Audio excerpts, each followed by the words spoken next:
All right, friends, it is time for you to sound off. We have got the incredible Arlene Dickinson on the line. She is live in Calgary from her casa, and we have so many questions, emails, and phone calls for you, so let's get right to it. Ready, Dee? First up. Let's start. We'll go to Montreal first and chat with Crystal. Bonjour, Crystal. Hi, bonjour. So nice to hear from you. Now, Arlene is watching and listening, so feel free to throw her your question right now. Okay, perfect. Hi, Arlene. I am extremely excited to talk to you, and I loved watching you on the Dragon's Den, and it's really helped me to start my business and decide, yes, I can start a business as well. So my question is, how do you have a business as well as looking after a one-year-old? So I have a busy one-year-old, and I'm constantly struggling with finding the time to take care of her as well as starting my business. Yeah, that's a great question. I mean, I had 4 young kids at home, so I know exactly what you're talking about and how difficult it can be. And the thing I learned was that you have to try to focus in the moment on whatever you're doing. So if you're working on work and hopefully the baby's down or sleeping or busy, then that's when you focus on work. But when you're trying to do both, you're going to probably drive yourself a bit crazy because everyone's competing for your interest. So sometimes sleep time is the best time for work for you, and that means you're going to be up a little bit longer than you might normally have to be. But I'd suggest trying to work a little bit later in the evening when the baby's asleep instead of trying to compete with the baby during the day. Great advice. Thank you. Good luck. Thanks. Yeah. Thanks so much for calling, Crystal. Appreciate it. Congrats on your baby. She's just 1 year old and on your business. So good luck with that. We have another Crystal with an H this time with an email. She says, good day to all. How can I educate myself and find the tools needed on starting my own business in the future? Thank you kindly, Crystal. Oh, like some people are talking about using this time to learn new skills and do things differently. And so I think, listen, part of it is just informing yourself and keeping up to date, but understanding what it is you want to do is the first part. So making sure you understand what it is you'd like to do and then learn about it. I mean, the internet is a wonderful place sometimes. There's so much we can learn from it if we focus our efforts there. But don't feel pressured just because we're home right now that you have to suddenly, I think we were talking, Dina, you were talking about this earlier, that you suddenly have to be a miracle worker and, convert yourself into something that you weren't before.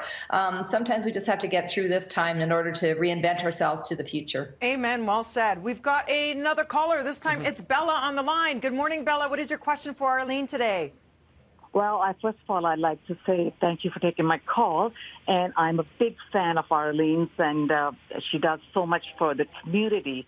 And listening to the story about the food bank, how do we convince people that their dollar buys $5 worth of groceries at this time where there's such a big need?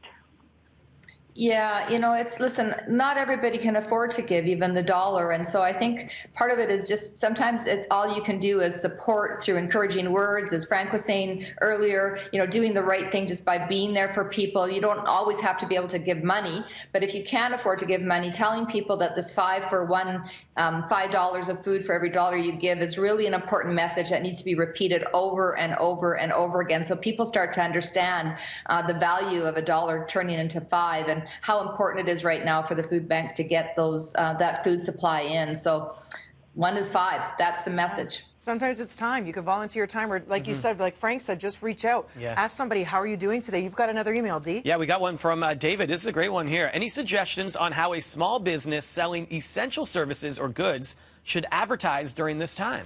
Good question. Yeah, absolutely. I mean, most small businesses have kind of forgot and not spent time thinking about their digital presence, so they haven't focused on their online, presence and search engine optimization and search engine marketing. So I would say right now, remember that most people are looking online. They're all at home. We're all working from our homes for the most part. If we are, we're spending more time online than we were before. We're searching for the goods and services we need. So make sure that you up your game as it relates to being present on the internet. Right now, we've got another caller. Diane, good morning. You're on the line. What would you like to ask the lovely Arlene? Good morning, Arlene. It is such a pleasure to be able to talk to you this morning. Hope you're doing well.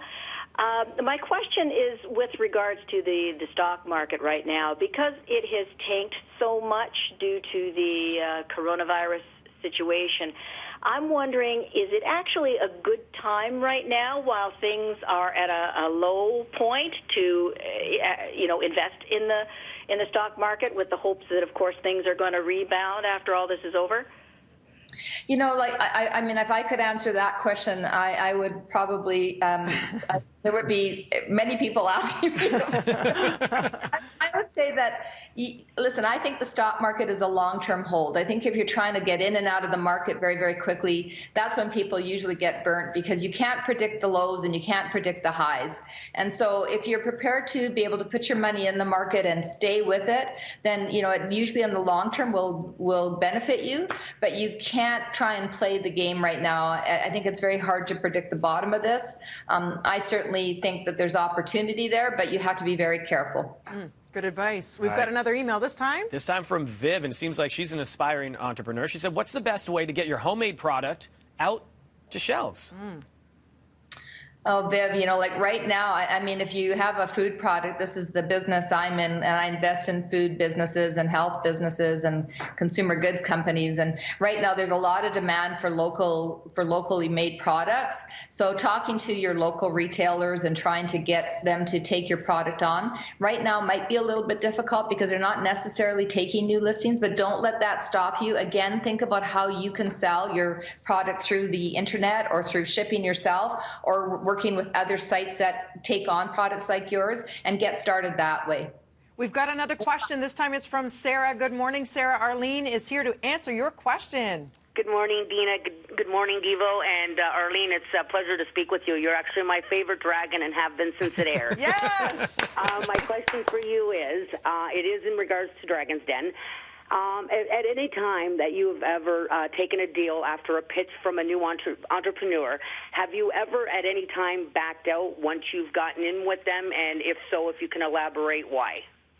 Yeah, I mean, listen, when we do the deal on the den, you know, we shake hands on the den, then the thing, due diligence starts after that, where we start to look more into the business to determine if what we heard on the show is actually exactly what we're going to see when we look at the business and look at the books and understand it a bit better. So there are times absolutely where we do a deal on the show and then we do the due diligence and we find out that things aren't quite exactly what we thought they were, or that the partnership isn't going to work for a variety of reasons. And so, you know, sometimes we back out, sometimes the entrepreneur backs out. It's just like real life business deals that you have to kind of get to know each other more and understand the numbers more, and then you can decide if you're going to actually close the deal. Wow. Are you thinking of pitching something, or are you just curious as a fan? Thank you for answering it. I said it's an honor to speak to her because she really is my favorite dragon. Been watching since it started. You know what, Sarah? I'm telling you, she is a national treasure, and it's because she's so modest and humble that she can't even stand listening to this part right now. We're so happy she didn't back out of this deal this morning to talk to us. She's like, stop, trying to disconnect right Dina. now. You really are, because you are so kind and warm and loving on top of being such an incredible entrepreneur and business woman. And the fact that you're able to do all that and maintain your sense of integrity is truly inspiring. So, Arlene, thank you. Stay safe, stay well, and continue doing all your good work. We love you. We adore you, and your fan base is huge across the country. Thank you for taking the time.